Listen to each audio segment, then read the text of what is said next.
بسم اللہ الرحمن الرحیم۔ السلام علیکم۔ مجھے شروع سے ہی قبلہ اول دیکھنے کا بہت شوق تھا۔ ظاہر ہے جس جگہ سے اسلام کا آغاز ہوا کوئی بھی مسلمان اسے بھلا تو نہیں سکتا۔ میرے دل میں بھی فلسطین کو دیکھنے کی ایک خواہش تھی، ایک حسرت تھی جسے زندگی بھر پورا کرنے کا موقع نہیں ملا۔ ان دنوں حالات زیادہ خراب نہیں تھے تو سعودی عرب سے واپسی پر مجھے اور حسان احمد کو فلسطین جانے کا موقع ملا۔ ظاہر ہے باقی فلسطین ہم گھومنے پھرنے تو نہیں جا رہے تھے، ہماری خواہش بس قبلہ اول کو دیکھنا تھی، مگر ہم یہ نہیں جانتے تھے، نہ ہی اس بات سے باخبر تھے کہ وہاں جا کر ہمارا ایمان بھی تازہ ہو جائے گا۔ ہمیں تو بس ایک خواہش وہاں لے گئی تھی، یا پھر اسے تجسس کہہ سکتے ہیں۔ ہم لوگوں کے لیے زیادہ دیر وہاں رکنا ممکن نہیں تھا۔ میری دوست نے کہا کہ اگر ہم 5 منٹ بھی قبلہ اول کی زیارت کر لیں تو ہمارے لیے اس سے بڑی کیا بات ہوگی، تم کوشش تو کرو۔ میں نے بھی ہمت نہیں ہاری، آخری دم تک میں کوشش کرتا رہا۔ اضافی سٹے کے پیسے بھی ہمیں دینا تھے، مگر میں نے اس وقت پیسوں کی پرواہ نہیں کی۔ میں بس یہی چاہتا تھا کہ کسی طرح ایک بار اپنی آنکھوں سے قبلہ اول کو بھی دیکھ لوں، اس کے بعد پتہ نہیں کب موقع ملے گا۔ میرے خیال سے یہ سوموار کا دن تھا۔ جب ہم لوگ مسجد اقصیٰ کے صحن میں داخل ہوئے تو میرا دل خوشی سے جھوم اٹھا۔ میری برسوں کی پرانی خواہش پوری ہو گئی، مگر ہر طرف ایک عجیب سا سناٹا تھا۔ میرا دوست حسیب کہنے لگا، لگتا ہے صبح صبح کا وقت ہے تو اسی وجہ سے یہاں لوگ نہیں ہیں، ورنہ تو میں نے سنا ہے کہ اس مسجد میں تو ہر وقت لوگوں کا ایک جمگٹھا رہتا ہے، پتہ نہیں آج یہاں کوئی کیوں نہیں ہے۔ حسیب کے کہنے پر میں نے بھی ادھر ادھر دیکھا۔ میں نے جب نظر دور دور تک ڈالی تو مجھے یوں معلوم ہوا کہ ہم کسی اور جگہ پر آ گئے ہیں۔ یہ مسجد اقصیٰ نہ ہو بلکہ کوئی ویران سی مسجد ہو جس میں کبھی کبھی نماز پڑھنے کے لیے لوگ آتے ہوں یا صرف جمعے کی محفل ہوتی ہو۔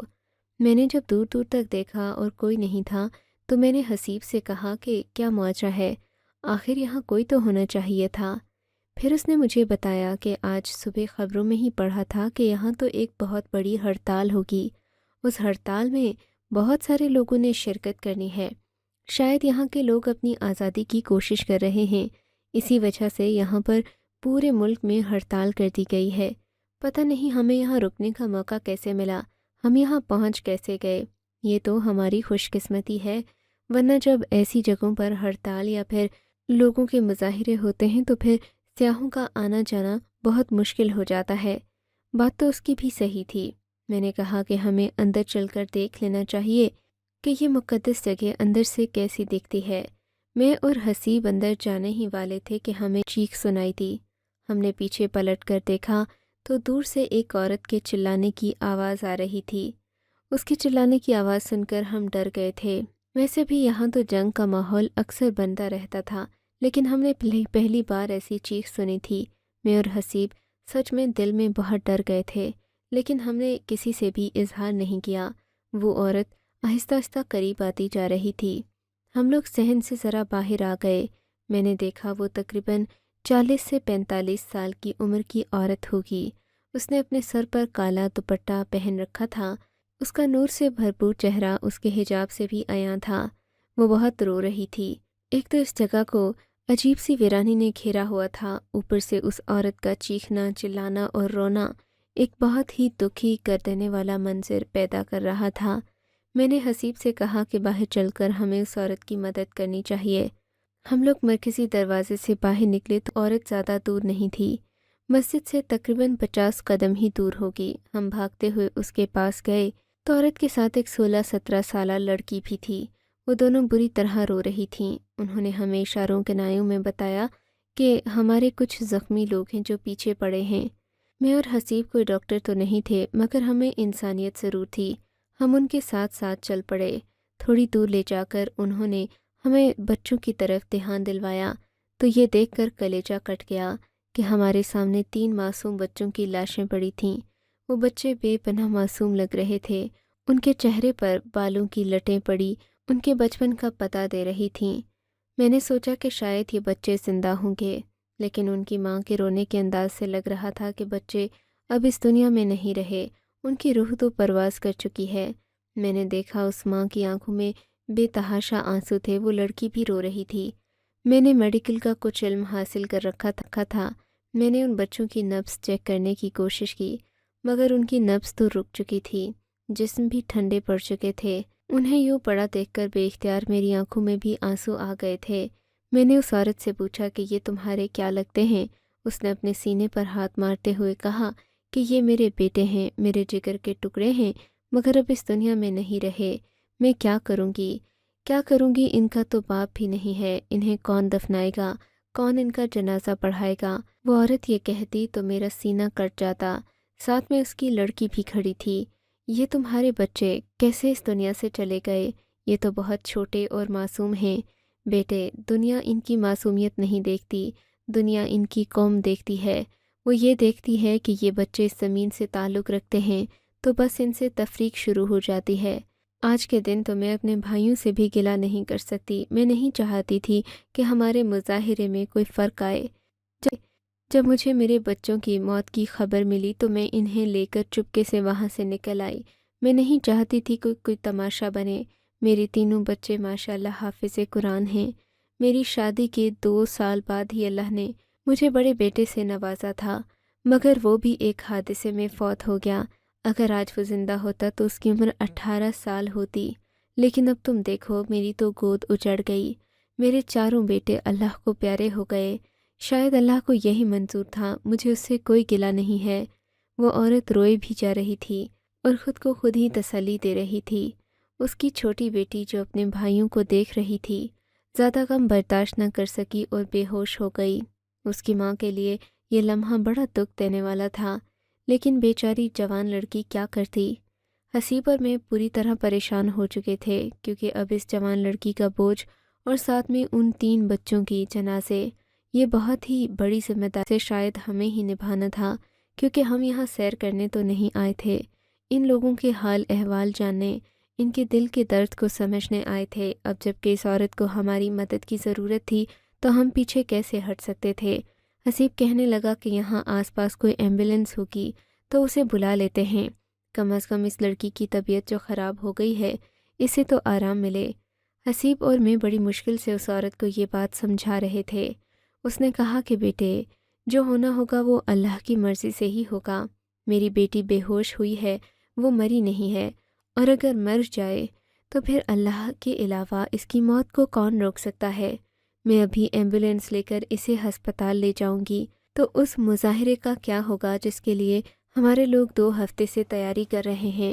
میں نے تو اپنے بچوں کی موت کی خبر کسی کو نہیں پتہ لگنے دی کہ کہیں میری وجہ سے، میرے غم کی وجہ سے میری ممتا ان مظاہرین میں رکاوٹ نہیں بننا چاہتی۔ ابھی اگر ایمبولینس اس طرح آ کر میری بیٹی کو ہسپتال لے جانے لگے پھر تو ہمارا مظاہرہ راستے میں ہی روک دیا جائے گا۔ ان لوگوں کو تو بہانہ مل جائے گا کہ اس مظاہرے کی وجہ سے شہر کا امن و امان خراب ہو رہا ہے۔ میں ہرگز کسی کو اطلاع نہیں کروں گی۔ تم جلدی سے مجھے مسجد کے ٹینک سے ہی پانی بھر دو۔ میں اپنی بیٹی کے منہ پر چھینٹے ماروں گی تو یہ جاگ جائے گی۔ ابھی اس نے راہ حق پر نیا قدم جمانے شروع کیے ہیں۔ اسے پتہ نہیں ہے کہ آگے کتنے دکھ ہوں گے جنہیں اسے سمجھنا ہوگا۔ تم فکر نہیں کرو، میں اپنے بچوں کو سنبھال لوں گی، تم مجھے پانی لا کر دو۔ حسیب جلدی سے گیا اور مسجد کے صحن سے پانی کا بڑا سا گلاس بھر کر لے آیا۔ لڑکی کے منہ پر چھینٹے مارتے ہی اس نے آنکھیں کھول دیں۔ جیسے ہی اسے حقیقت کا علم دوبارہ سے ہوا تو وہ پھر سے رونے لگی تھی۔ اماں، ہم تو یتیم بھی تھے، اب بے سہارا ہو گئے، ہمارے گھر میں تو کوئی مرد نہیں ہوگا، اب کیا کرو گی تم؟ میری ماں، تم تو بے سہارا ہو گئی۔ میں اس عورت کی طرف دیکھ رہی تھی اور ساتھ ہی ساتھ وہ لڑکی جو اپنی ماں کو سہارا دینے میں ناکام تھی، مگر پھر بھی دونوں ایک دوسرے کو سہارا دینے کی کوشش کر رہی تھیں۔ بیٹا، اب کیا تم میرے بچوں کو اس مسجد کے صحن تک لے جاؤ گے؟ آخر ان کا نماز جنازہ بھی تو پڑھنا ہے، انہیں دفنانا بھی تو ہے۔ میں انہیں ہمیشہ کے لیے اپنی گود میں لے کر رونا تو نہیں ڈال سکتی۔ یہاں پر اور بھی لوگ آئیں گے تو ان کے بھی دل کو غم لگ جائے گا۔ میں نہیں چاہتی بیٹا کہ میرا غم کسی بیماری کی طرح پھیل جائے اور میری وجہ سے لوگوں میں بدامنی پھیلے۔ تم دونوں ایک ایک کر کے میرے بچوں کو صحن تک پہنچا دو، ان کا نماز جنازہ پڑھانا ہے۔ میں اس عورت پر حیران ہو رہا تھا۔ آپ کیسے ان کی نماز جنازہ پڑھائیں گی؟ وہ لوگ کیسے نماز جنازہ پڑھ سکتے ہیں؟ کم از کم ایک امام کا ہونا ضروری ہے۔ بیٹا وہ اللہ کا گھر ہے، ایک بار میرے بچوں کے وجود وہاں پہنچ جائیں تو پھر مجھے کسی بات کی کوئی فکر نہیں ہوگی، بس تم انہیں وہاں پہنچا دو۔ اس عورت کا ایمان چٹان کی طرح مضبوط تھا۔ حسیب بھی آ چکا تھا۔ ہم نے ایک ایک کر کے ان بچوں کو وہاں صحن میں پہنچا دیا جہاں مسجد کا گنبد اپنی پوری شان و شوکت کے ساتھ چمک رہا تھا۔ میں نے ایک نظر ان بچوں کی طرف دیکھا اور ایک نظر اس مسجد کی طرف۔ ایسا لگتا تھا جنت کے باغوں میں پھول بکھرے ہوئے ہیں۔ میں نے حسیب سے کہا کہ اب ہمیں کیا کرنا چاہیے، اشارے سے پوچھا۔ اس عورت نے ہمیں روک کر کہا، بیٹا ابھی پوری جماعت آئے گی، تم دیکھ لینا، آج تم اپنے رب کا معجزہ دیکھو گے۔ وہ عورت بڑی مضبوط لہجے میں یہ باتیں کر رہی تھی۔ تم کیا کرو گی اماں؟ اب یہاں پر لوگ کیسے آئیں گے؟ ایک طرف تو آپ یہ چاہتی ہو کہ آپ کی وجہ سے مظاہرہ بھی متاثر نہ ہو، آپ کسی کو خبر بھی نہیں کرنے دینا چاہتی، اور دوسری طرف آپ اپنے بچوں کا نماز جنازہ بھی پڑھانا چاہتی ہیں۔ وہ عورت روتے ہوئے بولی، دیکھو بیٹا، میں ایک عظیم مقصد کے لیے اپنے غم کو فوقیت نہیں دے رہی، وگرنہ میرا کلیجہ پھٹ رہا ہے۔ یہ میرے تینوں معصوم پھول، میں نے انہیں بہت محنت سے پال پوس کر بڑا کیا، میں نے ان کے دماغوں کی تربیت کی، میں نے ان کے لیے کیا کیا نہیں کیا۔ جانتے ہو اسرائیلی عورتیں جب حمل سے ہوتی ہیں تو وہ اپنے بچوں کی تربیت کے لیے بہت کچھ کرتی ہیں۔ وہ تو اپنی مذہبی کتاب بھی کئی بار پڑھ لیتی ہیں، ساتھ ہی ساتھ وہ ریاضی کے سوال حل کرتی ہیں، اچھی خوراک کھاتی ہیں، خوش رہتی ہیں، گانے سنتی ہیں، ہر طرح کی خوشیاں اپنے قدموں میں ڈھیر کر لیتی ہیں۔ میں نے ایسا کچھ نہیں کیا تھا، مگر میرے بچے صوم صلات کے پابند تھے، 10 سال کی عمر شروع کر دیے تھے، اور تم جانتے ہو میرے بچے اس قدر نماز کے پابند ہیں کہ نماز کی اذان ہوتے ہی دوڑے دوڑے میرے پاس چلے آتے ہیں اور کہتے ہیں کہ اماں ہم نے مسجد جانا ہے۔ میں تو انہیں کبھی مسجد نہیں بھیجتی تھی کیونکہ مجھے باہر کے حالات سے ڈر لگتا تھا۔ ہم پانچوں گھر کے اندر ہی نماز پڑھتے تھے۔ بے شک وہ نماز افضل ہے جو مسجد میں ادا کی جائے، مگر میرے بیٹے مسجد آنے کے لیے ابھی بہت چھوٹے تھے۔ جانتے ہو بیٹے، جب میری شادی ہوئی تھی تو میری عمر 23 سال تھی، لیکن میں نے کبھی اپنے بچوں کے سامنے موسیقی نہیں سنی، بلکہ جب میرے اندر ایک بچہ پلنے لگا تو میں نے ہر قسم کی موسیقی سننا چھوڑ دی تھی۔ میں نے ہر برے کام سے اس لیے توبہ کر لی تھی کہ کہیں میری یہ سوچ میرے بچوں کے ذہن میں منتقل نہ ہو جائے۔ بیٹے میں نے تو ہمیشہ اپنی زندگی میں اپنے بچوں پر قربان کرنے کے علاوہ اور کچھ نہیں سوچا اور نہ ہی کچھ کیا۔ میں اپنے بچوں کی تربیت میں، ان کی پرورش میں، ان کو پال پوس کر بڑا کرنے میں اپنی جان دینا چاہتی تھی، لیکن اب جب میرے بچوں کی جوانی کی بہاریں دیکھنے کا وقت آیا تو دیکھو میرے ساتھ کیا ہو گیا۔ لیکن یہ اللہ نے ہی تو کیا ہے، یہ اللہ ہی کی تو مرضی سے ہوا ہے، وگرنہ وہ نہیں جانتا؟ کیا وہ نہیں جانتا کہ میں نے کتنی کوشش سے، کتنی محنت سے پال پوس کر اپنے بچوں کو بڑا کیا ہے؟ وہ کیسے انہیں مجھ سے چھین سکتا ہے؟ اس نے اگر میرے بچوں کو اپنے پاس بلایا ہے تو نماز جنازہ کا بندوبست بھی وہی کرے گا۔ وہ عورت یہ کہہ کر روتی ہوئی اندر کی طرف چلی گئی۔ میں اور حسیب مسجد اقصی کا باقی کا حصہ دیکھنے کے لیے بے تاب ہو رہے تھے، لیکن اس عورت کا غم دیکھ کر ہمارے دلوں پر ایک اور افسردگی طاری ہو گئی تھی۔ حسیب کہنے لگا، دیکھو اگر یہاں 10 منٹ میں ایسے ایسے واقعات ہو سکتے ہیں تو سوچو یہاں رہنے والوں پر کیا گزرتی ہوگی۔ وہ تو ایک دن بھی اپنی زندگی کے بارے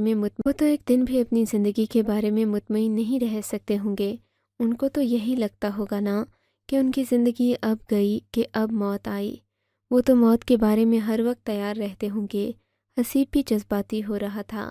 ہاں تم بالکل ٹھیک کہتے ہو، ظاہر ہے ایسے علاقے میں رہتے ہوئے انسان کو کچھ پتہ نہیں ہوتا کہ اس کے ساتھ آگے کیا ہوگا۔ میں اس عورت کے جذبے کی قدر بھی کرتا تھا، ساتھ ہی ساتھ مجھے اس کی دیوانگی پر ترس بھی آ رہا تھا۔ وہ یہ کہہ رہی تھی کہ مسجد اقصی میں ہی اس کے بچوں کا جنازہ پڑھایا جائے گا اور وہ مظاہرین میں سے بھی کسی کو نہیں بلانا چاہتی۔ اب ظاہر ہے یہ ایک دیوانگی ہی تھی، اس میں کوئی منطق نہیں تھی، اور میں یہ سمجھتا تھا کہ اس کے جذبے کی قدر کرنی چاہیے۔ میں اور حسیب کھڑے اس عورت کو اندر جاتا دیکھتے ہی رہ گئے۔ وہ اندر گئی، تو اسی طرح دھاڑے مار مار کر رونے لگی، اللہ کو پکارنے لگی۔ اس کی دعا کی آواز باہر بھی صاف صاف سنائی دے رہی تھی۔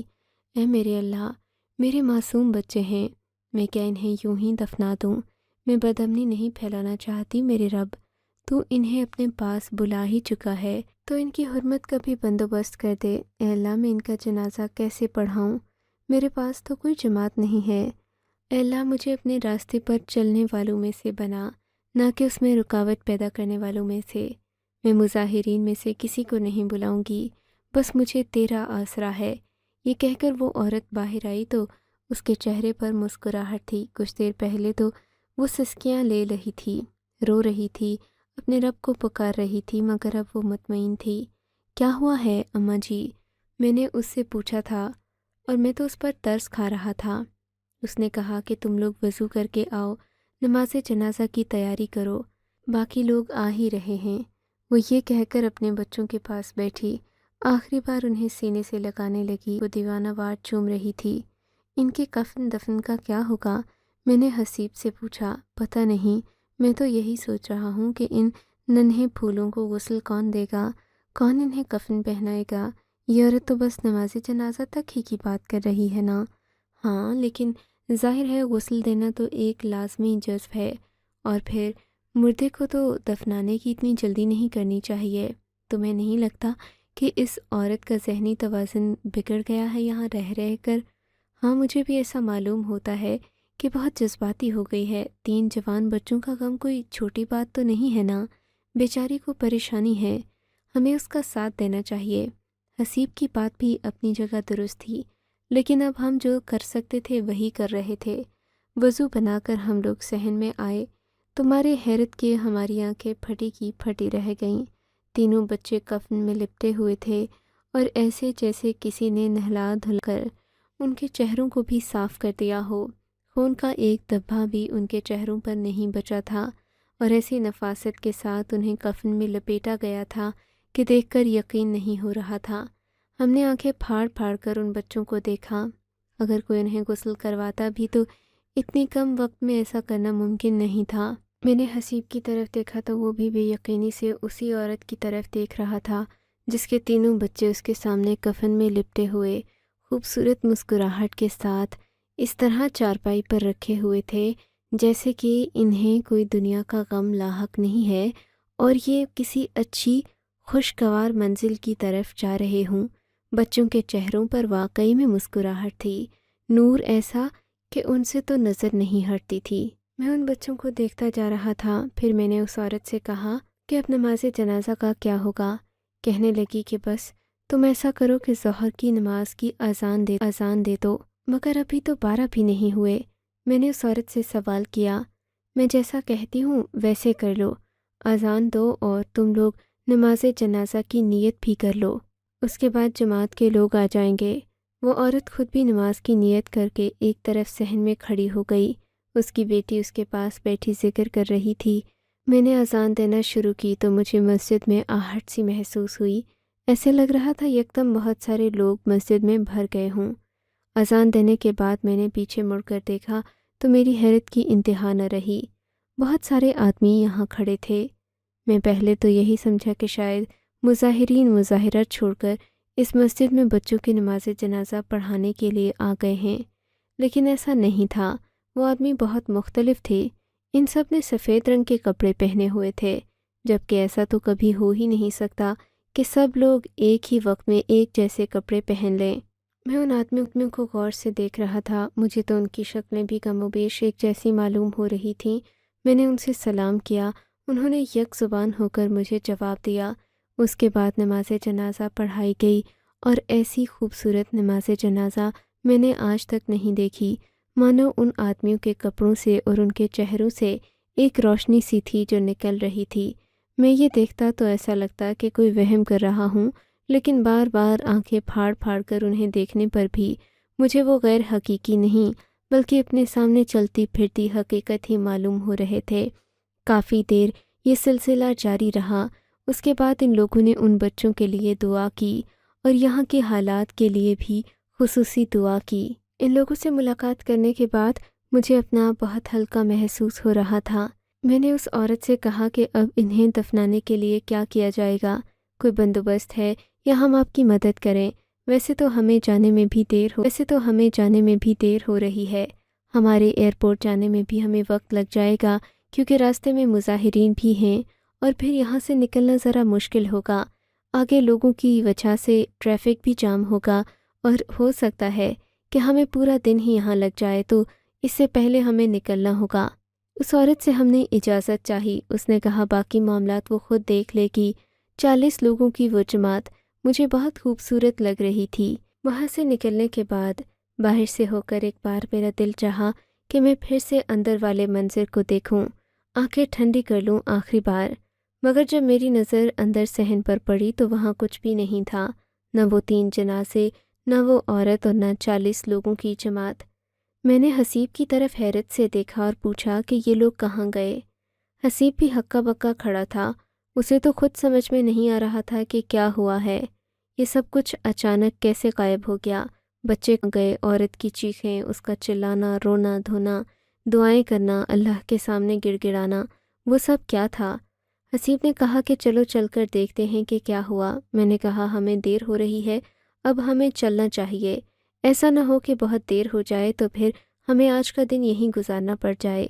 مجھے پتہ ہے آپ لوگ میری اس بات پر بالکل یقین نہیں کریں گے، اور کرنا بھی نہیں چاہیے، جب تک میں نے اپنی آنکھوں سے یہ سب نہیں دیکھا تب تک تو میں بھی معجزوں پر یقین نہیں کرتا تھا، لیکن انسان جب اپنی آنکھوں سے ایک چیز دیکھ لیتا ہے اس کے بعد وہ ہمیشہ زندگی بھر کے لیے اپنا نظریہ بدل لیتا ہے۔ میں امید کرتا ہوں کہ آپ سب کو بھی مقام مقدس کی زیارت کرنے کا ایک موقع ضرور ملے، کیونکہ وہ جگہ ہم سب مسلمانوں کے لیے بہت زیادہ اہمیت رکھتی ہے، اور اس سے آپ کو اگر یہ کہانی اچھی لگی ہے تو اس ویڈیو کو لائک کیجیے، اور اس طرح کی مزید کہانیاں سننے کے لیے ہمارے چینل کو ضرور سبسکرائب کیجیے۔ کہانی سننے کا شکریہ، آپ سے ملاقات ہوگی اگلی ویڈیو میں، تب تک کے لیے اللہ حافظ۔